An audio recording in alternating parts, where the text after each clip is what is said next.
We're going to run the next two sessions back to back, but with one incredible moderator, my good friend, Professor Afra Afsharipour of the University of California, Davis, where she is also an associate dean. She's a former M&A practitioner and just one of the thought leaders in the space. She did an incredible job with these sessions last year, and we were so excited that she agreed to return to the forum. For this first session on buying and selling with big tech, Professor Afsharipour will be joined by Greg Dalvito, a partner at PJT Partners, Steve Tonsfeldt, our co-host and partner at Cooley, and Ethan Zweig, partner at Qatalyst Partners. Please join me in welcoming our first of two sessions.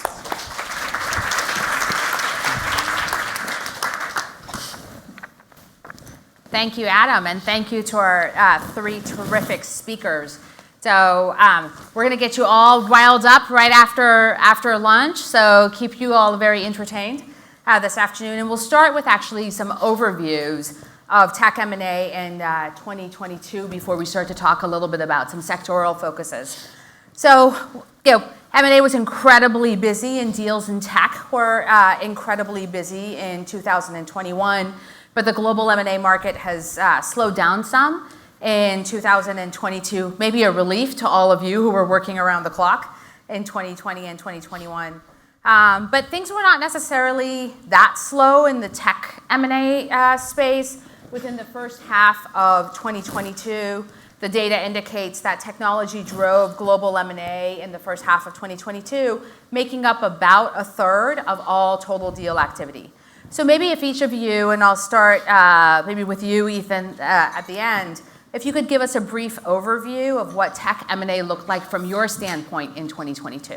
Yeah, sure, happy to. I mean, it's interesting. I think it's interesting to hear that stat on the level of activity in tech M&A. I think it's actually sort of deceptive right now to look at dollar volumes of technology M&A versus the overall level of activity. So, I was looking at some data recently, and I think this rings true for how I feel about it, just sort of viscerally around how active it's been.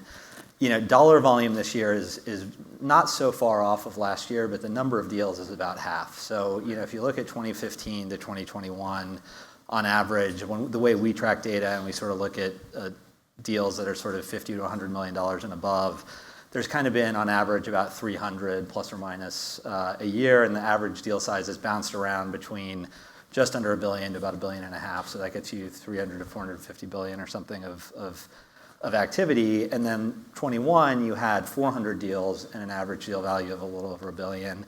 This year we're at about 200 and an average deal value of about $2 billion. So what you've seen is the Activision, Twitter, Figma, a few other deals that really sort of drove dollar volume, but brought that average up. And I think that's pretty consistent with what it feels like to me. It feels pretty meaningfully slower than it did last year in terms of the number of deals, but there's still activity and there's still sort of a steady drumbeat, and that I expect to continue. The other thing that, only other thing I would say is, we are seeing, and what I am sort of seeing in our business is a lot more public deals than private deals. And if you look historically at technology M&A, you sort of have about 2/3, 1/3 private versus public. This year it's kind of flipped. And so what that kind of implies is the number of public deals is held relatively constant while the number of private deals has slowed down. It's not surprising. I think it's just much harder to price things for private companies these days. Greg, are you seeing something similar? It's still clearly very busy. As Ethan pointed out, deal sizes have gotten larger. Where we're spending a lot of time is with corporates that are still scratching their head thinking, what happened? And with valuations down, the NASDAQ's down over a third, IPOs have effectively shut down, multiples down dramatically. The question is, what can we start to do to try to figure out ways to drive value? And should we consider selling other assets? Should we consider spinning things off? And the challenge is that you've got these weights of valuation, which is a negative overhang really for everybody. There are people who are less harmed by it than others. And then you have an enormous amount of volatility. So between the valuation and the volatility, you really need the volition to actually want to go forward and sort of stare down a transaction. And what we're seeing is the larger players are more comfortable to take some of those risks. The market is still very active for sure, but in transactions where their stocks were priced more to perfection, they're now coming in. Shareholders are starting to ask questions. They've very much put the brakes on and are trying to figure out how can they pivot to start to drive valuation again. Steve, how does that translate into sort of practice for you? Yeah. So to me, the interesting thing is I'm always very reluctant to extrapolate the world from my desk for what you personally have going on. And the good news to me was both of these things are consistent with my desk, and which gives me a little comfort, I guess. But the one thing that taking what they were saying, the one experience that I've had this year that is unique to past years is the number of deals that have died, the number of deals that have somebody saw something, there was enough time to have 2 to 6 board meetings to consider something, and then ultimately for one reason or the other, and a lot of times it's financing, that if the reality of financing finally hits. But there have been across the law firm, there's just been many, many deals that have started, and then 2 to 4 to 6 weeks later they're done, and we never hear about those. So Interesting. We'll talk a little bit later about the volatility and the uncertainty and how that might feed into some of the dead deals, right? But one of the things we had talked about when we had thought through this panel was there was accelerating demand in certain areas of tech. So if you think about cloud-based services, IT security, enterprise software, those were all sort of big drivers of tech M&A in 2021. And I thought maybe I'd start with you, Greg, about, are there certain sectors where you're seeing a lot more activity in your practice, and why that might be? I mean, you talked a little bit about sort of some of the big players, but are there within even that, like, sectoral differences that you're observing in 2022? Well, software will continue to be incredibly active. I think you'll see some of the sort of more industrial tech players trying to take an opportunity to get into software at valuations that perhaps makes more sense. But I think perhaps even more important than what sectors will be hot is what form these transactions will start to take. And if you just look at the number of go-private transactions in the first half of 2022, it has 623 go-private transactions, public to private. First half of 2021 was 156. So trebling the number of go-privates, and it's really being balanced by a few things. One, you had a number of many IPOs that were opportunistically coming to market.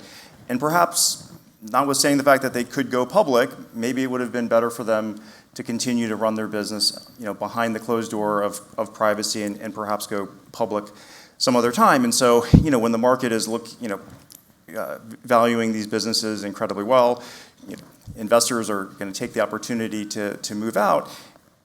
You're now in a situation where some of the things that were most highly valued, growth, at the expense of profitability, that started to modulate. And so you now see these businesses that are really fantastic businesses, great management teams, a lot of options underwater. And the question is, what do they do? Like, how do they drive value when you have the systemic challenge of the overall markets? And you obviously start to look at ideas of like going private. How do you just sort of take yourself away from some exogenous force that you can't control? So I think that's going to continue and is going to be interesting. We'll get into what that means in a world where valuations were not so long ago quite high relative to today, because I think boards really care about that. But I think the other area is going to be activism. And we've been very busy around that area because you have a lot of investors who would delight to buy into these businesses at valuations where they're really limiting their downside. Buying into a software business that is, trading at its 52-week high, its all-time high, gives them a much lower level of cushion to get a catalyst, identify a catalyst, and then ultimately get shareholders behind it to try to drive even further value. So the buy-in prices right now for activists make a ton of sense, and you also now have a shareholder, a group of shareholders who are disappointed in where values are, and so I think they're probably a little bit more open to listening to what the activist thesis might be around driving value.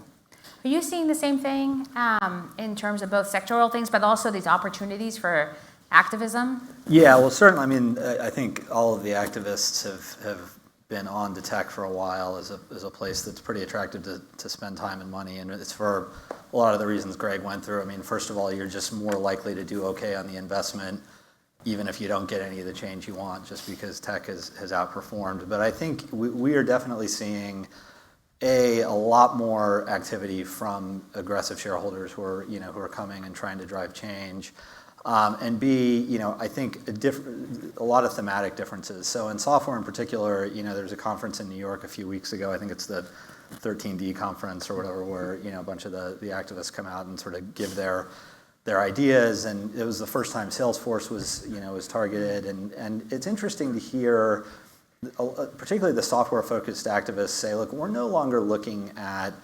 our operating comps and all of our sort of metrics that we're looking at are not just public software companies. We now have a big data set of companies that have gone private that had profiles that looked a lot like the companies that are public today, have gone private, and all of a sudden, not through magic, just through being run differently, are 3 times as profitable, maybe growing a little bit less, but in an environment that's recessionary and whatever other headwinds we face, there's just not any, there's no reason that you shouldn't be able to be a lot more profitable, grow a little slower, but just be a much more free cash flow generating business. And so we're seeing that. We're seeing, and you see it across tech, not just in software. You saw Altimeter say the same thing about Facebook or Meta and others. I think there's just a new theme and a new thesis beyond just you should sell yourself. There's also real operational changes that people can drive, and it's for activists, it's a time where if you go and say that, you have a pretty good chance of a company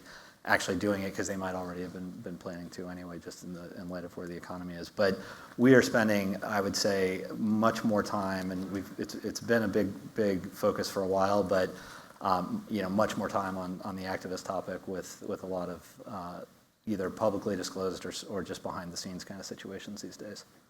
So Steve, with the increase in activism, obviously lawyers play a really important role in advising the executives and the board. How is that translating into how you advise the senior teams within the tech companies that you advise?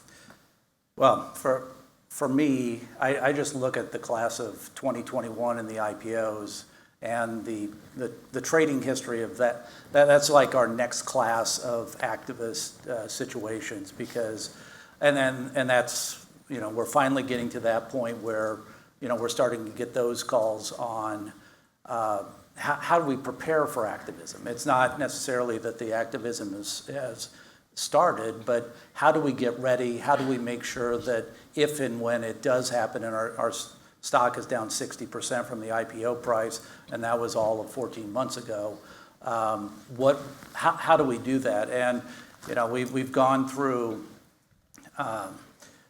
even through COVID, the whole idea of actually adopting on a preemptory basis, like a rights plan or something, was, you just almost never saw it. Even in the worst of COVID, there would maybe be 20 rights plans a month that were adopted, and many months there would be 6. And I think we're now once again going back to that March, April of 2020, and all of a sudden that new class is starting to think about all that stuff. So it definitely is, and the advice always, whether it's now or 5 years ago, it's always just be in front of it. It's always to be prepared for it, to be honest, to prevent it by a lot of shareholder engagement in advance of when it actually happens.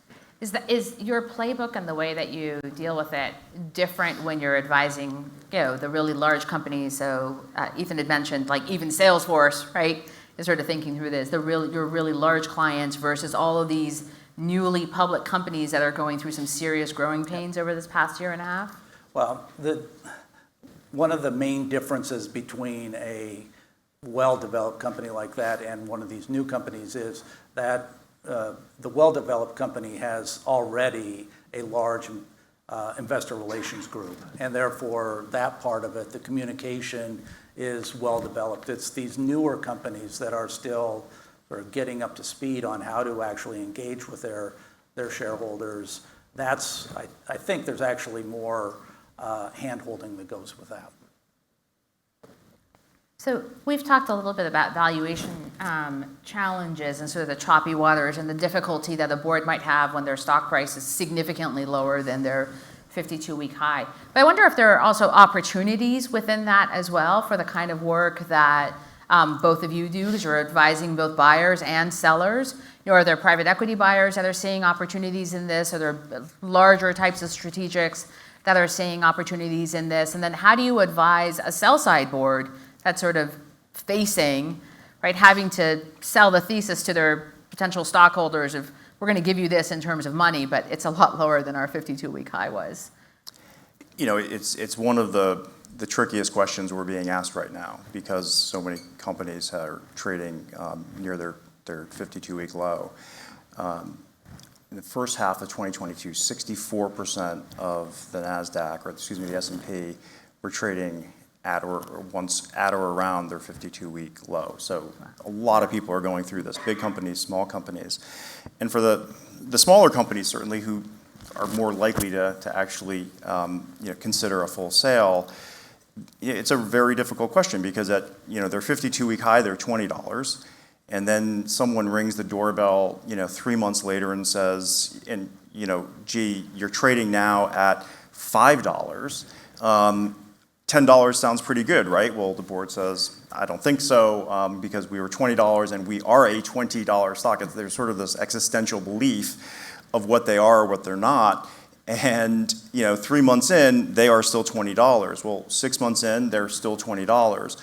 9 months in, maybe they're not a $20 company. Maybe there's something less than that. And obviously, if a company trades down dramatically every day forward, the 52-week high gets lower and lower by definition, just that sort of march forward. And I think the big cure is time. And for a lot of our clients who are asking about, well, gee, there are companies we're very interested in, shouldn't we be ringing their doorbell? And the answer is sure. Of course, you should have a relationship with any of these companies that you think there's some really great strategic logic. But I would be cautious in perhaps not being too aggressive around doing something like a change of control. Maybe establish a commercial arrangement. We've done that now in a number of instances where a very large corporate has approached a company that's absolutely been decimated from a valuation standpoint. It's a great company. The market just has moved away from it, and in one instance, they're just figuring out ways to collaborate. So the parties all know each other. They'll feel better, and ideally at some point, if it makes sense, they'll be in the front row to transact. Yeah, I would say similarly. I mean, it's interesting. We've been spoiled in the last few downturns by maybe spoiled's not the right word, but you kind of look, maybe going back to 2001, you had an example that looks a little bit more like now, but the financial crisis, COVID, there were sort of these deep ravines, but then pretty quick snapbacks. And I think in those environments, that's the institutional memory or the shared memory that a lot of the market has right now around like what the valuation environment could look like. What I'm finding with boards is actually a fair amount of pragmatism about what the outlook is, what's realistic for what the valuation environment will be over time. But you have to have confidence in two things. It's what is the valuation environment, and then what is your own performance going to be, and what do those two things taken together mean for whether you should be a willing seller or not. And that's a different conversation with every board. And it's some of it has to do with your earlier question about sectors and which sectors can you confidently predict versus is there more uncertainty behind. And then, every board has to make a decision about how they, what they view the valuation environment as being. I do think that for a lot of the large strategics, and certainly for private equity, it's almost dizzying to look at these screens that I'm sure they're all doing and seeing like companies that were, unattainable and unacquirable 6 months, a year ago, all of a sudden looking pretty reasonably priced. Not surprisingly, I think when you're seeing those deals get done now, they're more often at the higher premiums because that's what it takes. But those are also situations where boards have made a decision that they're either confident this is where multiples are going to be and they can run that against whatever their prospects are over not the next few months but really the next few years and weigh that against the sort of opportunity of selling the company today. But I do think that buyer universe does see opportunities as they're trying to navigate it in ways that are not, don't feel like they're overly opportunistic. And, I think boards just, again, it's every one of them has has their own set of data to look at and make a decision off of. Just following up on that point, 52-week high is not an intrinsic valuation, it's an output. And to think that you're really so obsessed with how do you get to your 52-week high or how do you get something that's relative to 52-week high, well, we can all point the fact that it is an intrinsic valuation and perhaps there's a disconnect, but over 90% of all transactions on average get done within a 10% band of their 52-week high. So there is something important to it. Kind of sense from the board that that's what they need, right? In order And to the feel shareholders comfortable. ultimately. Yeah. So I guess one of the questions that I have for all three of you is we've talked a little bit about the issue of valuations and stock prices going down, but what are the other specific kind of macroeconomic challenges that you see, particularly for doing deals in the tech sector? And is it different for tech than it might be for other sectors? Steve? Well, I'll start with regulatory on this, is that is, as far as getting the deal done, and I've been doing this for more than 30 years, there's never been, a moment like what we're in right now as far as regulatory risk for a transaction and how that actually impacts both the process to get to a deal and then a process to get to closing on all of that, and how does that uncertainty impact the deal. But the U.S. antitrust, European antitrust, China antitrust, all of the national security, both inbound and outbound on the investments, all of those are at truly an all-time high for scrutiny on all of that. This just boggles my mind, but we did a deal this summer where the outside date on it, the period in which you have to close, because it's got a number of different regulatory approvals on it, is 2 years. Okay, well those are numbers that do not compute in how I picture how a deal comes together. And when you think about the process of signing to closing on that, how do you then deal with all the interim operating covenants? How do you, the norm used to be, okay, maybe that's a 3-month process, something like that. Well, you can lock down a company for 3 months and say, don't really change a whole lot. 2 years or even a year is, you're going through a whole new comp cycle, you're doing all of these ordinary course things that usually you would put some restrictions on, and that to me makes deals very difficult.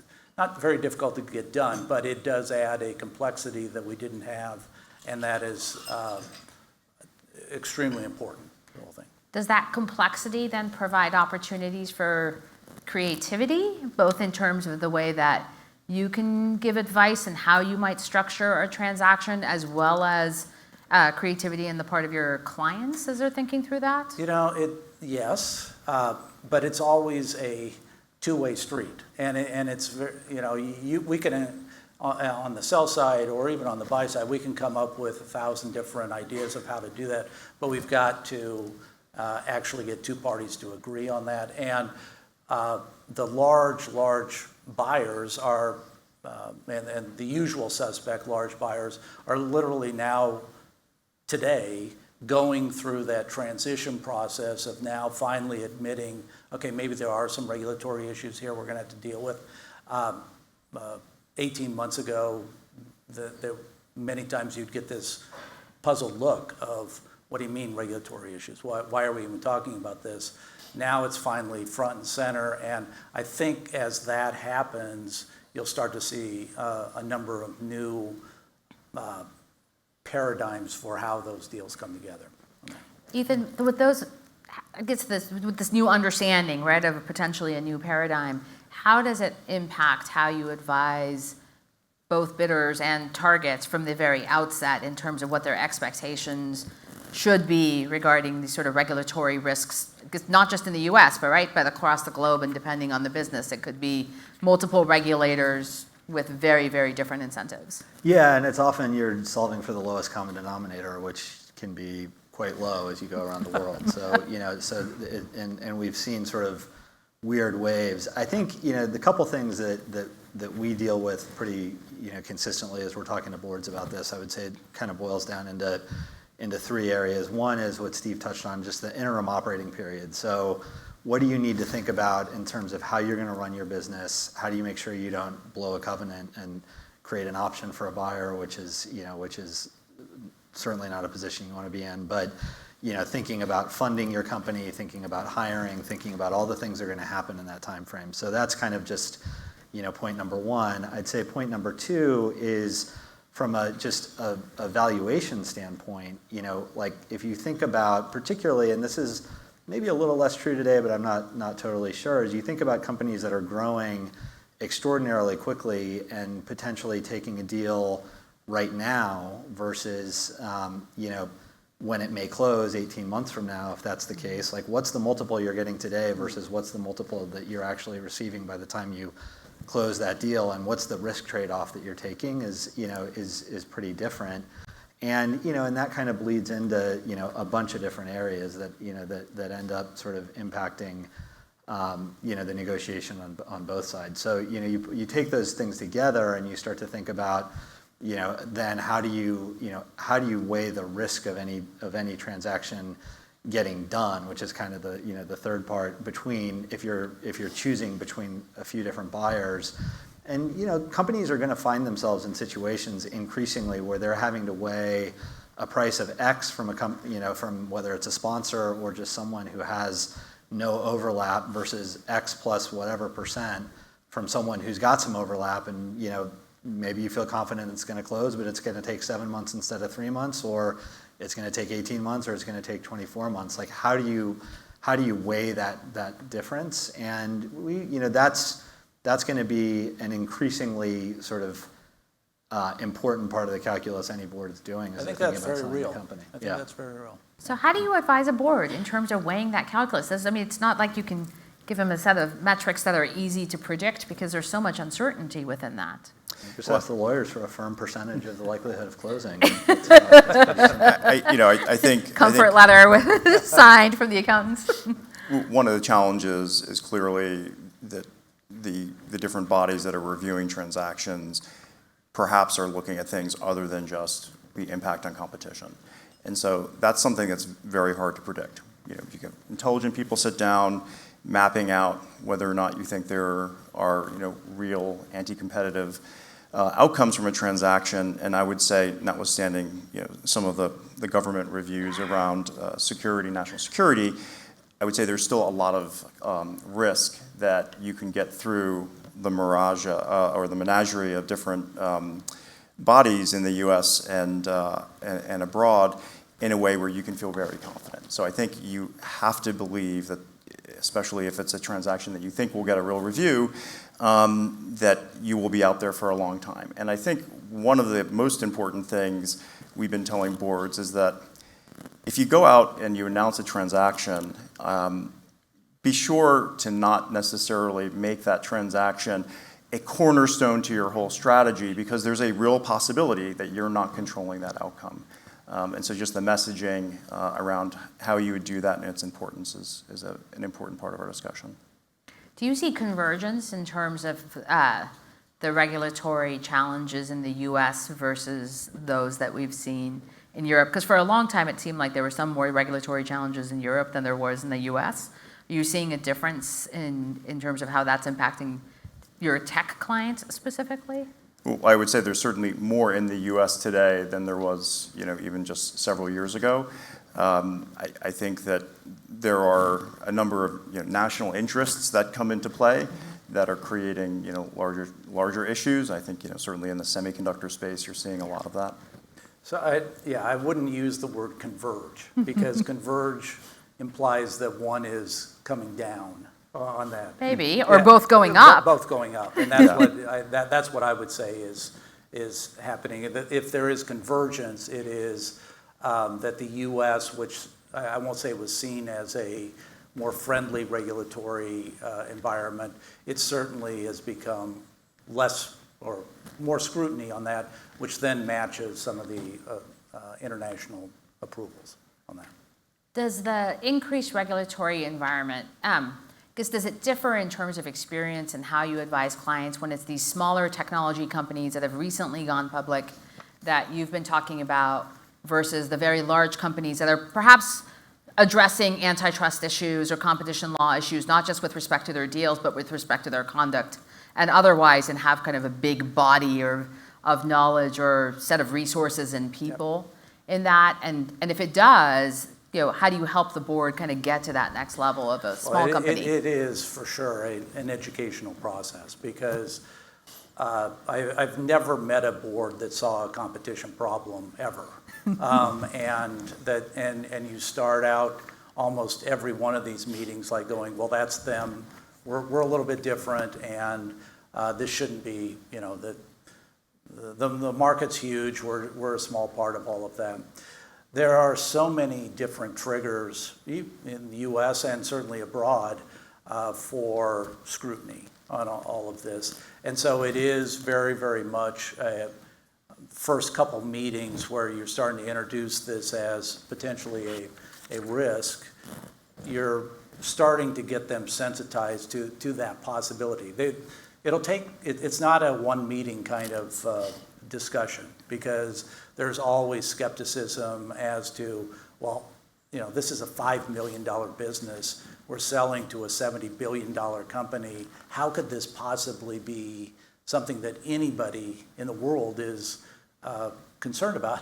And I could say personal experience on that. That was almost 9 months of everyday work getting rid of this $5 million business on that. And so it is, those things are very real. But it does, certainly for the newer class of board members that have not been through that before, and not many people actually have been through that, it certainly is an educational process. I would just say that all of the different review bodies don't have unlimited resources. Yeah. So they do need to pick their spots. And so, all things equal, notwithstanding the example just given, smaller transactions are perhaps going to get less scrutiny, and there's a higher probability of getting it through unless it's in a particular area that's already been identified as highly sensitive. Because the different review bodies, whether DOJ, FTC, or the ones abroad, they have a limited number of attorneys, they have a limited number of dollars to spend, True. And they really do have to pick their battles.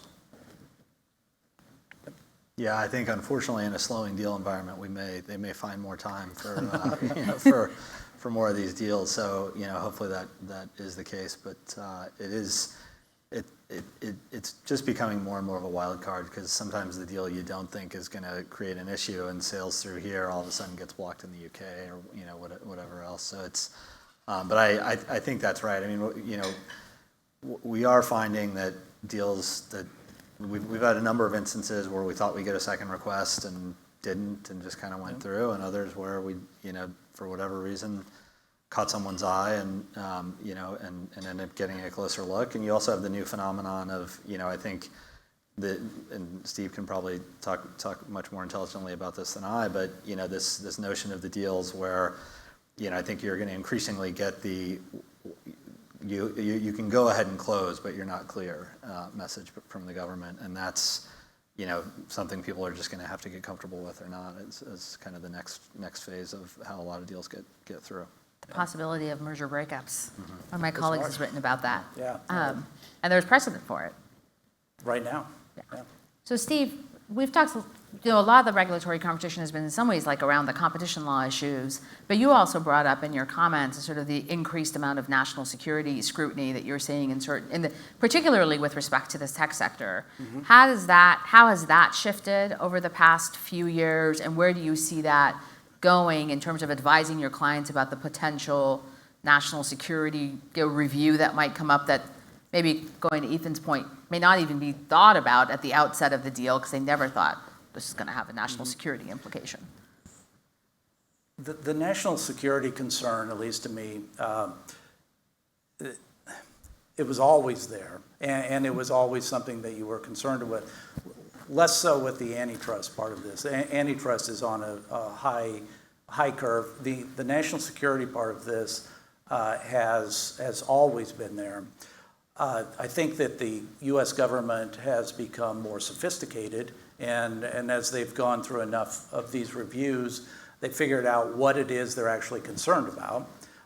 The good news is they're fairly communicative to the public on this. Here's what we're worried about. Here, we're more worried about a deal coming out of China than we are about the UK. We're not trying to hide that from anybody, and therefore it is one of those things that, again, it's an educational process, but at least here, I think people were somewhat sensitized to it before, and but it is, again, it is one of those things that adds double and triple the time of a deal that you thought would be done within this period. It very much easily could be 3x, and to be honest, 3 times the cost too, because that is all of these, the regulatory piece of this and that approval process dwarfs the actual deal process on this. The regulatory process is extremely time-consuming, and that then means expensive, and it does change the dynamics of the deal quite a bit, I think. So with all these scary thoughts, how do you, particularly for the two of you who are talking to, perhaps talking to the boards and talking to the executives sometimes before the lawyers come in, how do you sort of approach your clients in a way that makes them aware of and sensitive and educated about the risks, but not in a way that where you're just telling them all the things that sometimes they feel like the lawyers do, which is just really scares them about everything so that they stop doing anything. So how do you balance that? Because it's so hard. Yeah, I think that the best we could do is make sure that they're prepared. And as Steve points out, very often clients don't ever believe there's a antitrust risk out there, and trying to make sure that they've done the work in advance so that they can make a more educated decision rather than waiting until the end where you're then sort of hurrying up and trying to come to a conclusion. Yeah, I think that's right. I mean, I think just thinking about things up front, and I actually think that a lot of boards are pretty keyed into the notion.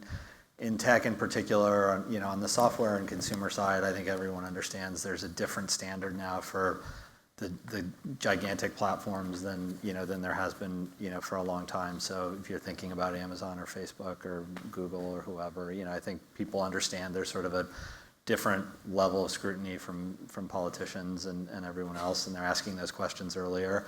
Where I think a big part of what we do is make sure that the bar to get any deal done in this environment or any environment, we're sort of spoiled, but we flippantly talk about billion-dollar deals and so on.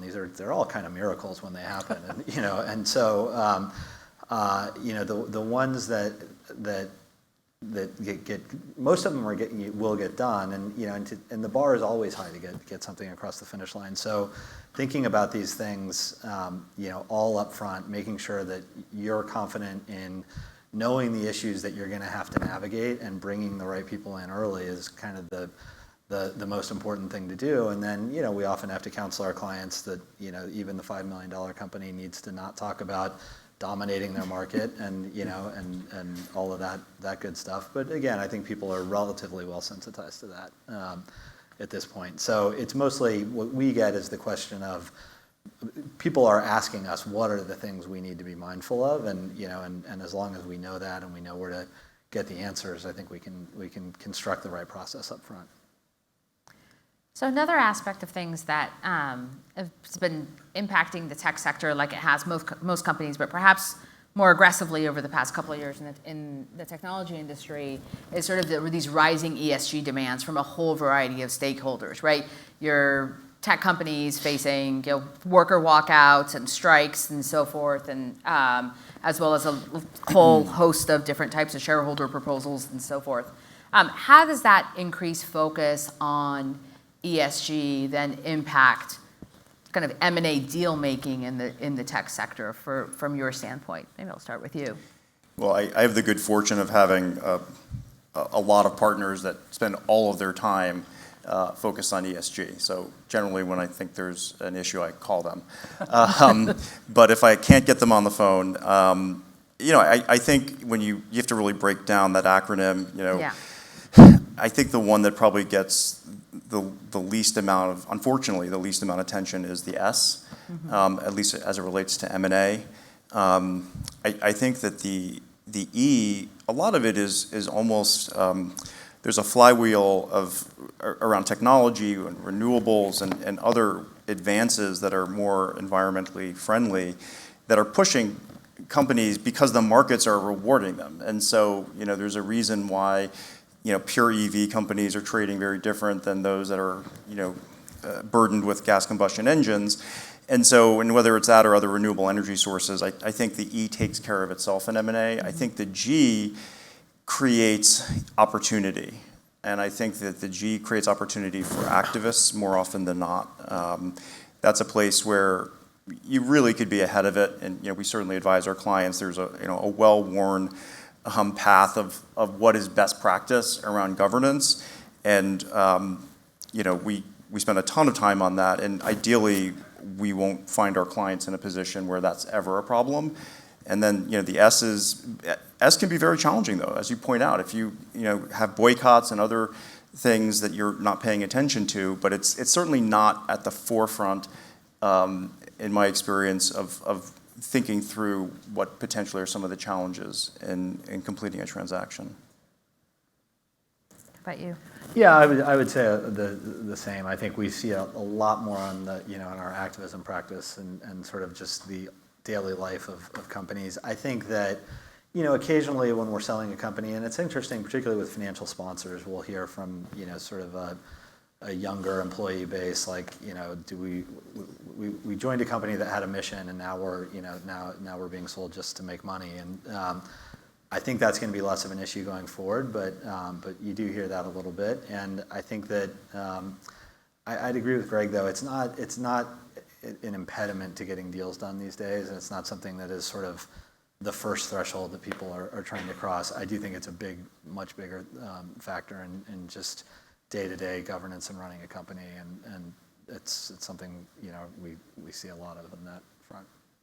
Steve, do you see it in terms of it getting reflected into the diligence work that you do, or the advisory work that you do, or contracting and so forth? You do, but I don't want to overstate it on that.